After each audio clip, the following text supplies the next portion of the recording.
Hello, little one. Patricia O'Connor and Frida Reba Darcy.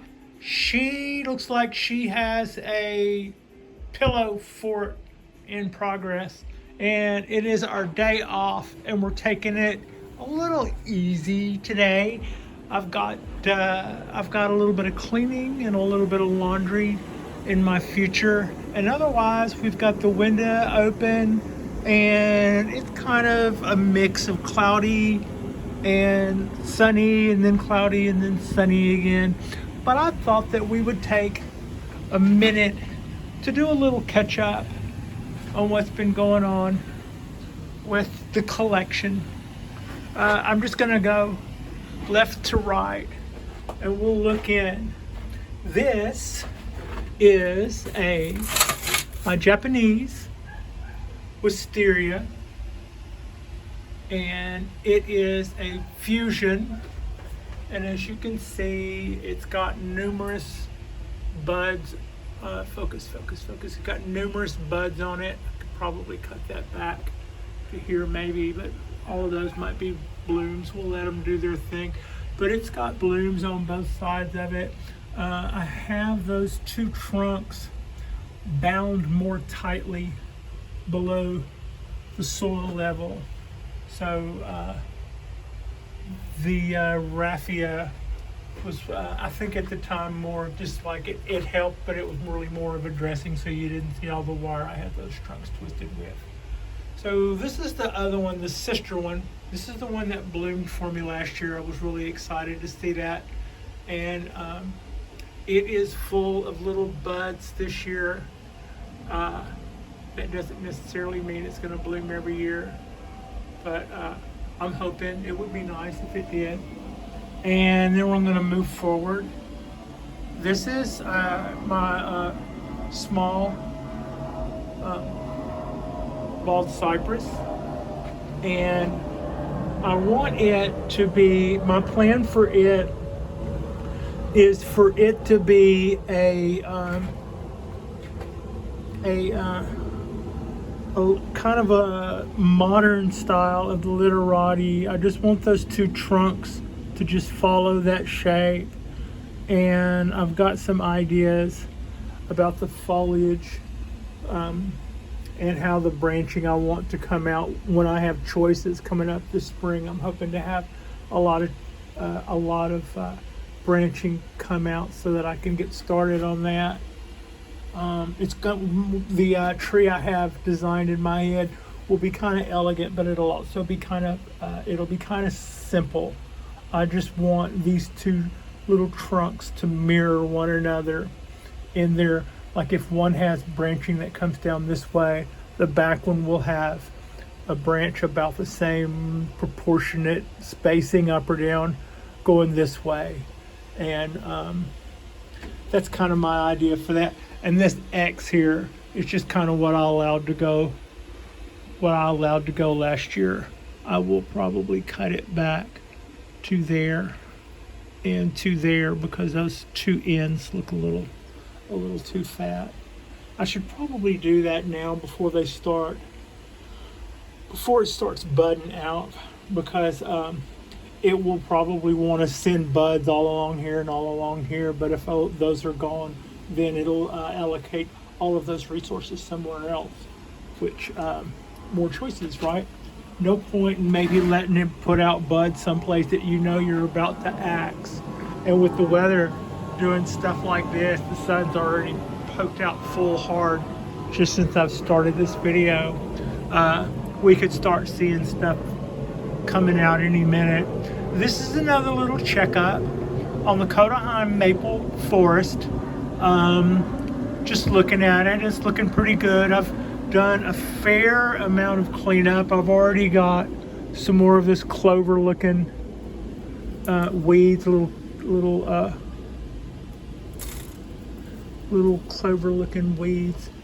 I've gotten a little bit, another batch there, and some other kind of little weed in the background I need to get rid of. They're natural looking in a way, but they don't need to be in there, and they certainly don't need to be hogging resources, and they're kind of a nuisance. Everybody else sees them as a nuisance, and at first I didn't mind it, but they take over and they go deep fast. So they're so that's what's going on there. All in all, I'm pretty happy with this.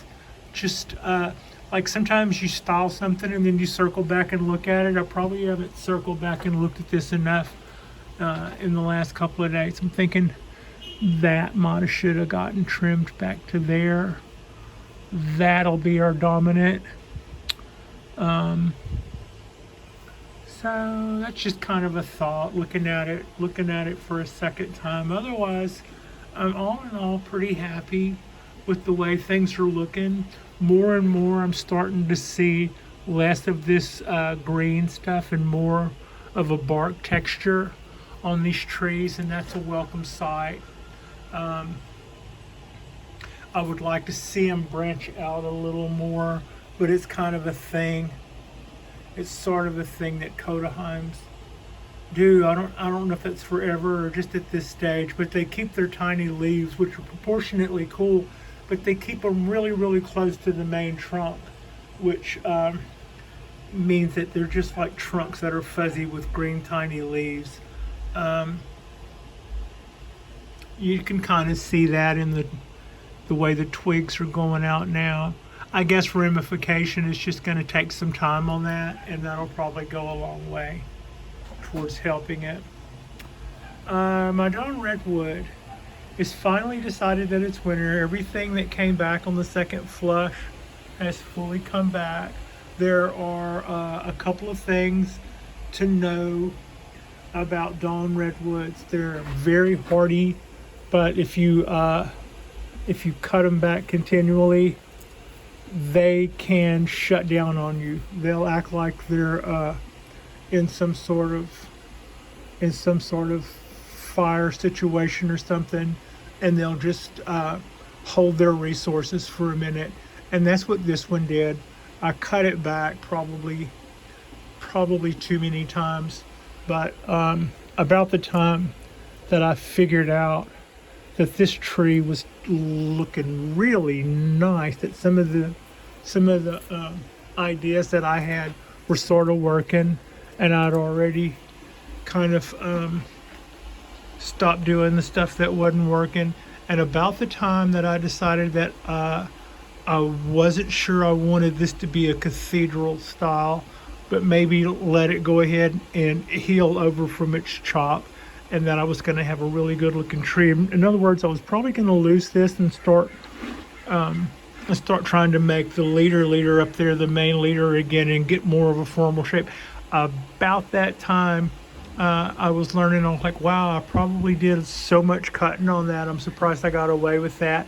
And at this point now, we're just going to we're just going to focus on returning vigor and health to the tree. And lo and behold, about that time, I got powdery mildew. I believe it was powdery mildew on the tree, and that was kind of the last straw. Me doing some defoliation work, probably too much of it, and then on top of that, getting PM. It died back to everything, and then put out the foliage that you see there late August, and then just kept it up until this last little cold spell. So now we're setting up all of those tiny little buds you see are all the ones that it made at the same time that it came out with this growth, but all of those other buds pretty much died on the vine, I suppose. So we'll see what comes out, and that was my lesson there. Dawn Redwoods are fairly easy to grow, but do not take advantage of that. The lesson that I learned on this tree about siphoning what appeared to be an abundance of energy was definitely stuff that I transferred over to these guys. I've done less monkeying around with these guys than I did with this one. This one I had originally kind of wanted to use as a teaching aid, so I figured I could make all of my mistakes on it. And I didn't make any mistakes that I didn't end up being able to work out. in other ways. So about the time that I got really happy with the shape of the tree and full out in, you know, in its foliage, it looked really pretty and was starting to have a really good shape. I was like, you know, I'm not sure about that cathedral idea. I think that with another little one or two branch choices, I could have a more traditional, gorgeous, formal, upright dawn redwood out of this, and we'll allow that rollover to happen and do something really natural. And it was about that time that that it all kind of went to pot, so to speak. So that is a quick catch up on where we stand on the dawn redwood, and getting in too big a hurry and making all your carving and doing all your chopping at one time. And then whenever you see a branch, you just pinch it or you just cut it or chop it all willy-nilly. I sucked the life out of this tree and then had a slight problem that was affecting everything in the neighborhood. So I guess that's what I would say I've learned. I've learned about that. More like that's why we do things in a certain order, and that's why we don't take too much energy out of a tree at one time, and that's why we don't prune it back heavy and then turn around and prune it back the next time that stuff comes out again. We let things come back and restore some of the energy and vigor in the tree. Speaking of which, this is the coastal oak. It is responding very, very positively to its little bit of prune back. I've got, I mean, we're not even really in spring yet, and we're seeing new choices, and it's still continuing to fatten things up. It's not really switched on yet, but it's not fully stopped either. The cork bark is doing some pretty amazing things right now. Also, it looks like I might have had some birds visit. I can't really see where they've done anything but scatter a little bit of akadama, because I can see the akadama on the rail. They have been around more since I put the pellets out. They seem to be attracted by them, but they don't seem to want them, which is good. This guy is doing better. I see that every time, but that's because it's doing better. I'm not going to get out of this all in one 10-minute. Also, I've rotated the tree around, so if you see pieces that look a little brown that you hadn't noticed last time, that would be why, because they had always been there. This is my 17-year-old from seed. It's doing nicely, and it got water today. It hadn't been watered in about 2-3 days. That one got watered yesterday. It hadn't been watered in about 3 days. This one I haven't watered in about 3 days, but as you can see, the fog that rolls in here, the moisture that rolls in here, this is just now starting to dry out a little. Could probably use some water. This guy just got watered. That guy got watered 2 days ago. It gets watered about every 6 days. My little black pine here, sweet potato, just got watered a couple of days ago. Its long needles that it came with are starting to look yellow and look kind of spent, but all the new growth that's coming out looks really nice, and I'm glad to see all the sprigs coming out in it. I should start trying to make a decision about what kind of tree I'd like to make out of this guy, but that's where we stand on that. The ponderosa is probably thinking its lucky stars that we at least got some low 40s so far this year. I'd like to see a freezing temp, but I don't think I've seen one. Yet. Well, I know I haven't, or the Bougainvillea wouldn't be looking like that. But it's so far, it's a pretty happy tree, and it's beautiful. I'm just really loving both of my ponderosas. Now, Last week I told you guys that I was going to do some serious prune back to this, at least some serious prune back. All of the limbs that you see there were all going to be our main structure branches. Most of those were a foot long, and then the secondary branches were just in long streams all along that. So if I were ever going to try to make a proper tree out of what I was given there, I felt like the main thing that I should probably start by doing is cutting all of that back. Now you can also see where I was talking about it last week when I was doing that, and I was talking about chopping those huge 3 trunks back to something. They all look like they're too long to me, especially the center one. So, you know, maybe lose the center one and chop this one back to here and chop this one back to here. Or if I get some branches over in here that are nice, I'll let those go in place of this bottom. This new would be the new bottom, and cut it closer in. But I'd like to bring the main part of the tree further down. I just want to talk to somebody who has been there and done that before I do it.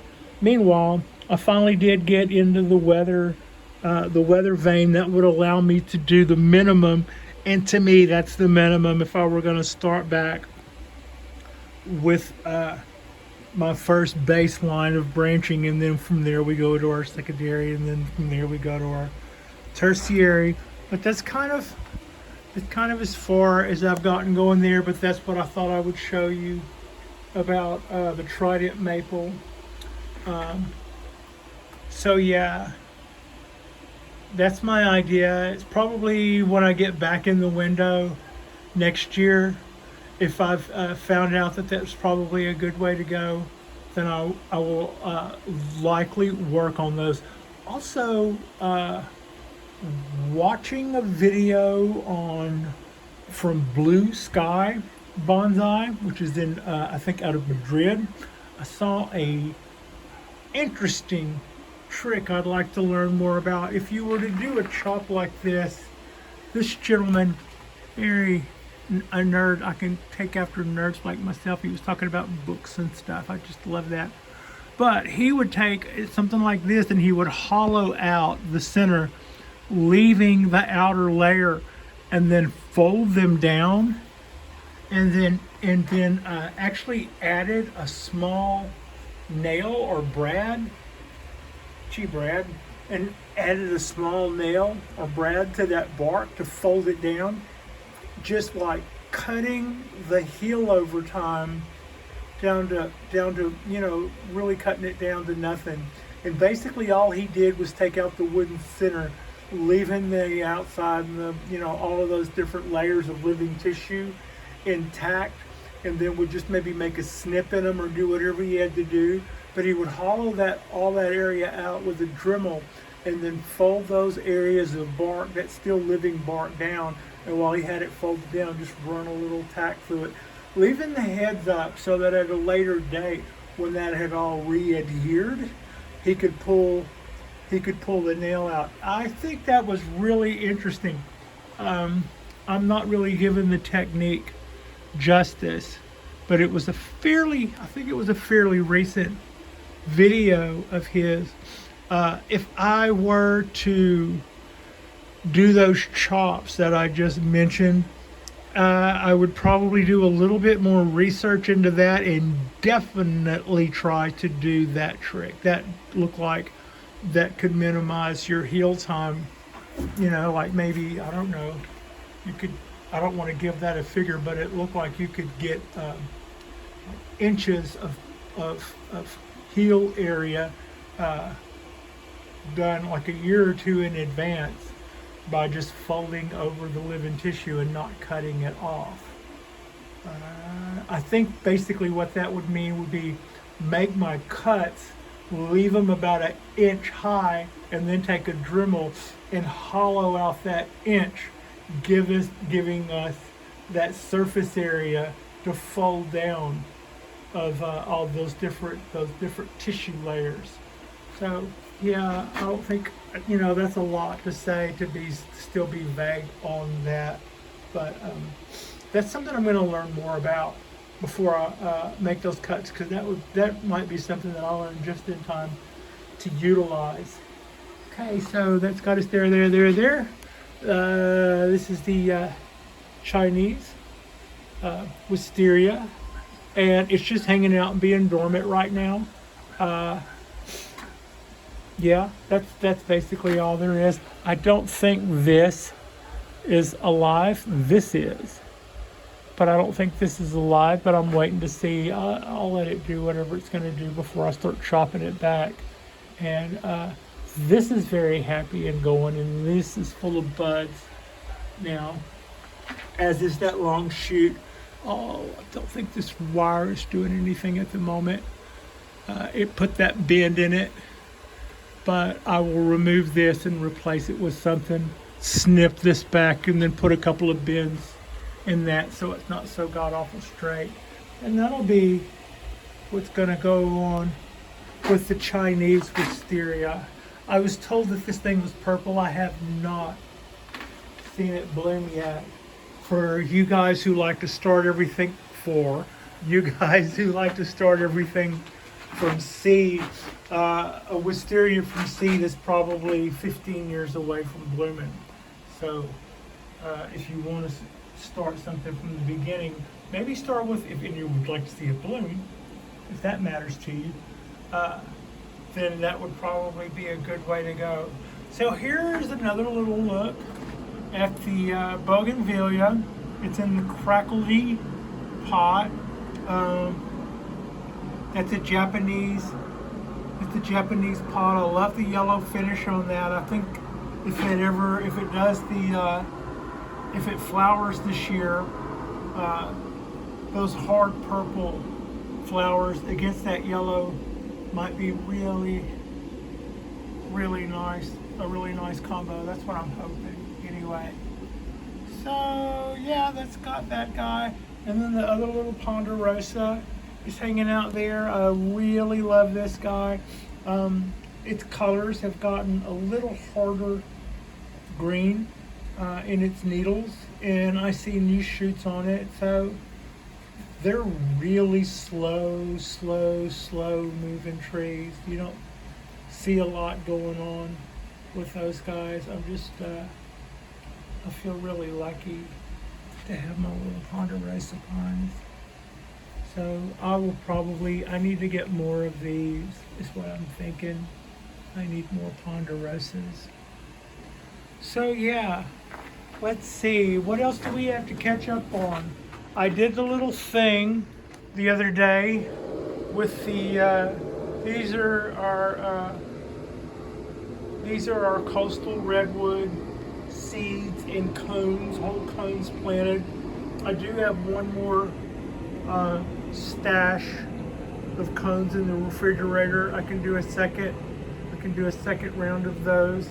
Meanwhile, in this bowl here with wet paper towel, those are some of the oak, or some of the acorns that I collected.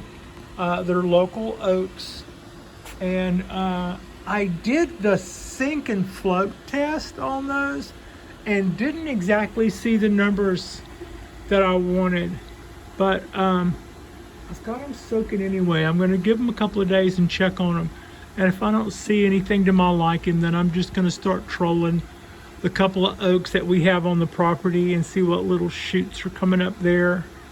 Maybe I'll try to get them before they get later into spring or closer to spring. Also, the little trick that I think this little trick would have made the difference on the little oak tree that I was so pleased with last year, that lasted about 4 months before it died. I think in the end I might have gotten caught out on a hot day without having the backup. Having those guys be able to sink roots down in that akadama or that other soil down below has turned out to be a major difference. Now, the Ponderosa is not sending out roots out of the bottom of its pot, so it's not making use of that moisture that I know of. I mean, every time I look at it, its bottom of its pot is just absolutely so far sterile. But the idea still holds that it's not getting hotter on a copper surface, which was kind of what I was worried about last year. I was worried about overheating that guy and this guy when this copper was new. I thought that was a too small piece of clay on something that was too bright and shiny. I thought that was helping to make the plants, make the pots hotter. So that was one concern. I think by the time they get a little tarnish to them, that's less of a concern. If they still absorb heat and it doesn't really feel like, that's absolutely chill. But so I don't really see that as much. But the other thing is this was a big reflector. It was a large golden reflector, and that was bouncing heat up onto these pots and making them hotter. Was one thing that I was concerned about. I could actually feel the heat on the pots where they were soaking up the sunshine from the sun being right there, and also from the bounce coming off that when this was bright copper.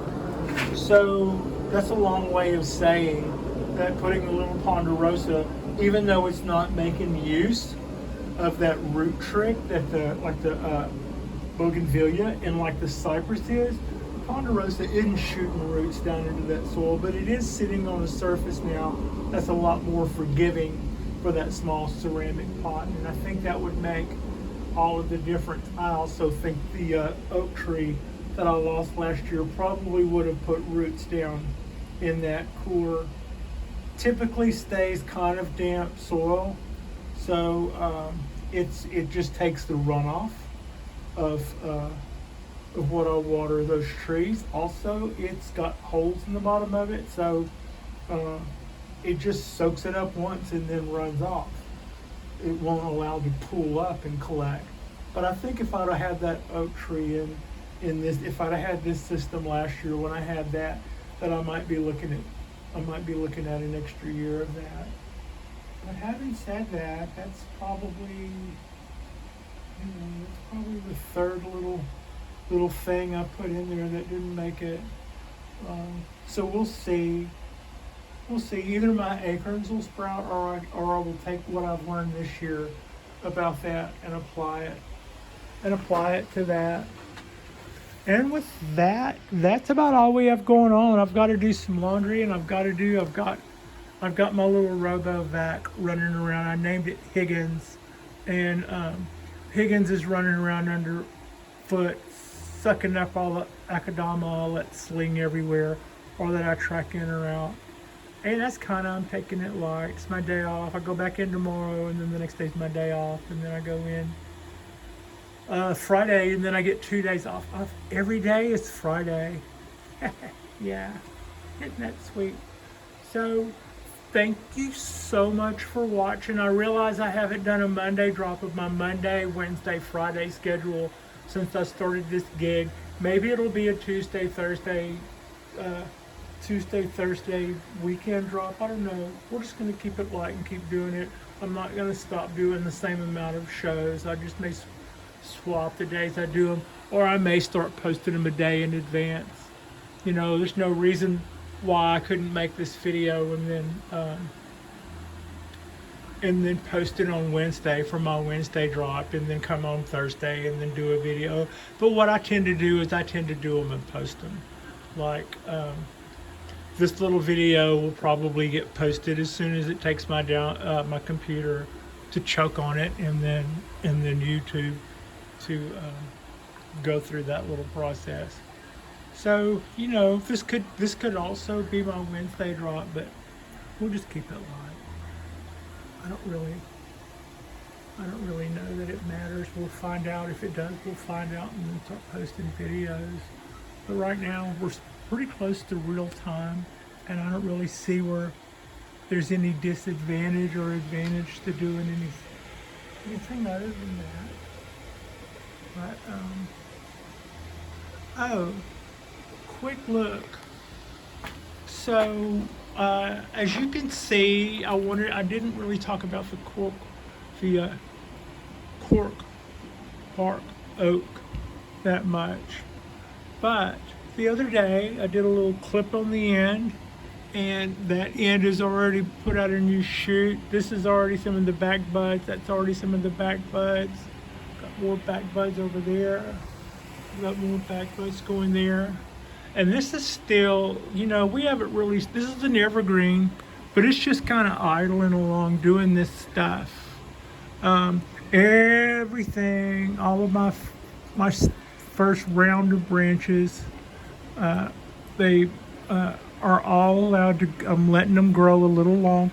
Like for instance, this has got a lot of good motion in it, but it's also a little long. But we're gonna allow it to go a little long. I'm not sure how long I'm gonna let that go, but that might be a little long as well. But I'm really happy about this, and I'm really happy about all of this.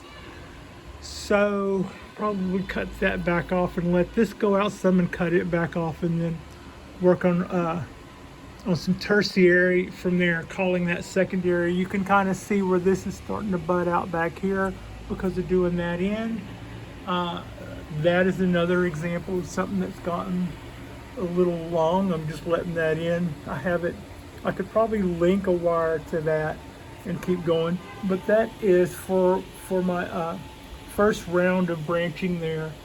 That is long enough. I'll let it, at some point I'll probably clip it back to here or so. Just thinking. Same with this. Same with some of these straight up shoots.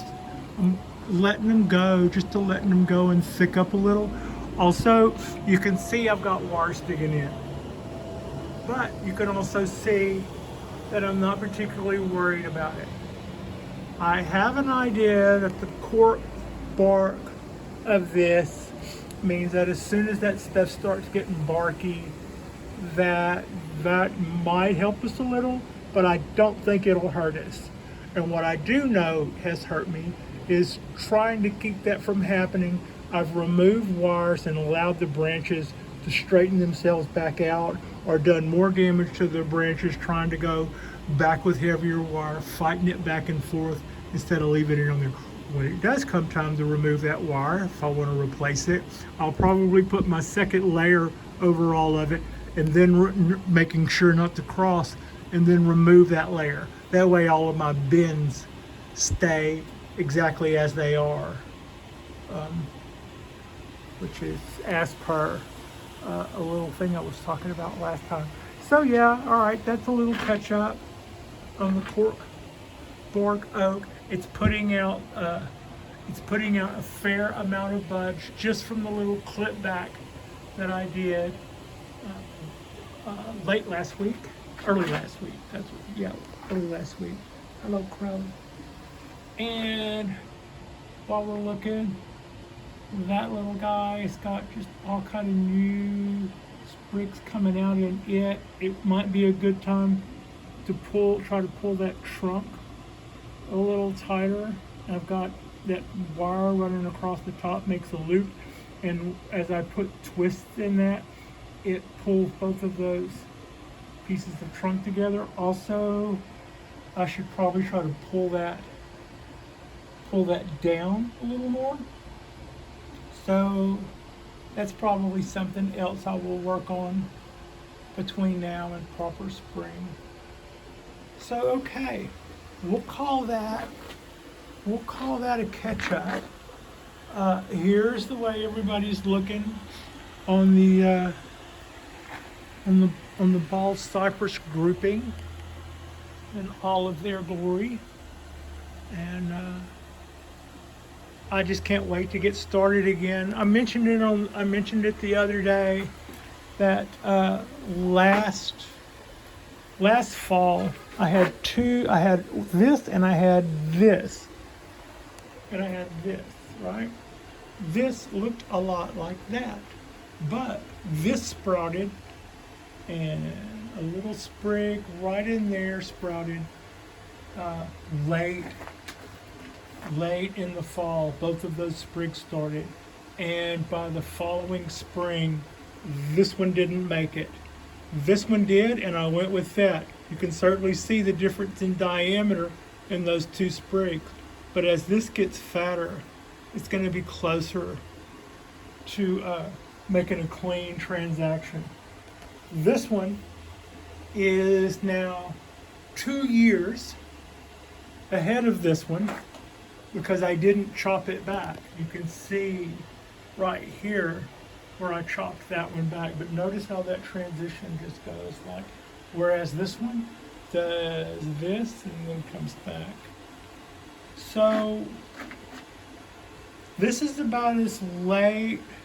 I don't know how much difference this is going to make down the line, but I'm not beyond allowing anything that comes up in here to be my new leader and chopping this guy just like I did that guy, if that would make this transition be right here. So if I would give up 2 years, if that happens in spring. If that doesn't happen in spring and this just makes my sprouts or whatever, then I don't think I would give up 3 years to start over again. I'll play that out and we'll see how that rolls. It might be that as that gets fatter and does its thing, but I suspect that as it is now, all of that stuff will just proportionately get bigger and do sort of what it's doing now. So I think that little fork out will probably always be there if I allow that to go that way. So, and it, and I'm sure that if that is the part that I'm dealt, that there are other things that I could do to make that be, eye-catching some way, somehow.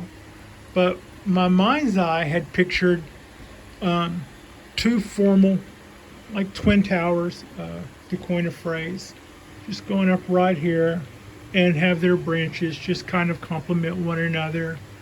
And I don't know, and this might be absolutely fine and natural, but it wasn't a part of my concept. So if I get a sprig over here, I'm going to try to go with my concept even if I lose 2 years. That's kind of what I would say about that. Yeah. Otherwise, I wouldn't mess with it, because if I were to cut that off now to try to force that issue, it would serve me right that I would have an enormous amount of dieback. So we're not going to let that happen. I'm not that hard-headed about it. But that's kind of the idea I've got on my on the tallest of the three. So yeah, okay, that's a pretty thorough little catch up. Everybody's pretty happy. We're just waiting for a few more days of weather like this. The lights are humming along nicely. They haven't shown any ill effects of being mostly covered, but not always covered, not always totally covered. They're subject to water that blows in when the wind is coming this way. So they've been doing nicely and just humming right along. I haven't noticed any problem in my volt grows. Those are two 750 watt LEDs. They supply a broad spectrum, a lot of blue and red, and not a lot of green in that to be seen. So that's kind of what you want in a grow light. And they're not costing me a lot to run. I know that I can run both lights on a timer that's rated at 15 amps. So that just tell you right there that we're not going to be spending a lot of juice if we run those lights for the meat part of the day and then cool them before. And the other thing that I always say, now this, I'm pretty sure this is important to me. This is the key to it. I don't let those lights dictate the photo period of the trees. We get fairly good ambient, maybe not enough ambient for sun-hungry trees to get enough light reaching in here inside of this, basically like laying on its side shoebox that is my balcony. You see, we've got a roof there. So I don't think I would get a proper amount of light to feed this tree.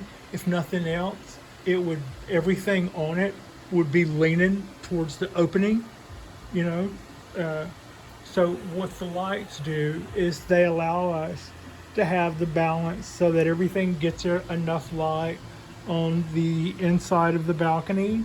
To that we saw nicely this year. Everything on the lit side had maintained the same color, the same vigor, the same growth as the stuff on the sun side. But we make sure that our grow lights are well and truly off at least an hour before sundown, or they come on, well, not or, also they don't come on until at least an hour after sun up. So their photo period will always be dictated by Del Sol, the actual sun. And so they'll know when spring is, they'll know when fall is, they'll know when summer is. I'm not running these lights, but about probably 6 hours a day now, I think, is what I've landed on here recently. I've gone more than that earlier. I don't think that was necessary. I think 6 hours a day. Everything needs a minimum of 4 hours of direct sunlight if they're just, like oak trees and pine trees and my cypress trees. Some other things can go with less light than that. But I always gauge everything on whether or not I can supply enough light for the hungry and for the light hungry, and then knowing that I can filter that back, or I can back off the trees from the hot spot if need be. It's kind of how we're doing this, and so far I would say that I've had pretty fair success. I did have the same as a few other growers. At first it seemed very personal, but the more I got affiliated with the club and other more local people, the more I found out that we all kind of went, a lot of us went through the same little pest problems that I had this year.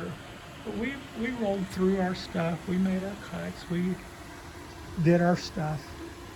So yeah, that is our catch up, our early week catch up on the Bonsai Balcony. I so appreciate you, and Frida appreciates you. Thank you so much for watching.